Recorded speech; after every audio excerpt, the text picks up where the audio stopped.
अरे मेरा ही नहीं तो इसका है। अच्छा किसका है किसका है किसका है इसका है इसका है ना छेत्रु कर रहा है निर्माण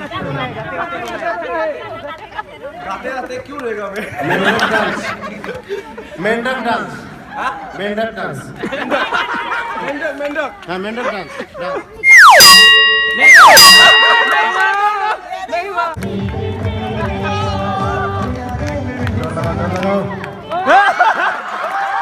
हालांकि मैं जोकर नहीं हूँ,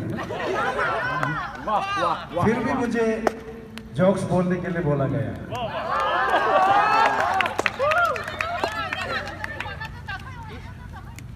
एक नदी में एक मेंढक रहता था और वो नदी के ऊपर में एक पेड़ था। वहाँ एक बंदर रहता था और वो बंदर ने मेंढक को बहुत अच्छा लगा, बहुत प्यार किया और उसमें शादी करने के लिए एक भालू आ गया।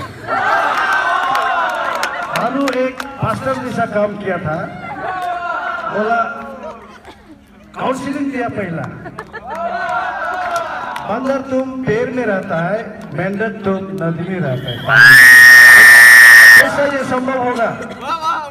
लेकिन वो लोग छोड़ता ही नहीं है, जबरदस्ती शादी किया और ऐसा हो गया। शादी में बहुत पशु पक्षी और जानवर आया था और मुझे भी इनविटेशन था। शादी बहुत धूमधाम से हो गया, लेकिन मेंढक ने कहा बंदर तुम मेरा साथ पानी में रहना पड़ेगा। और बंदर बोला मेंढक नहीं, ऊपर में रहना पड़ेगा। उसी दिन उन लोगों का दो मौत हो गया, मतलब दो विचार हो गया। मेंढक बोल रहा है तुम पानी में आओ, हम लोग दोनों रहेंगे। बंदर बोल रहा है ऊपर में आओ, नहीं ऐसा नहीं होगा। एक हरिण एक एडवोकेट वकील बन के आया और उसी दिन डिवोर्स दे दिया।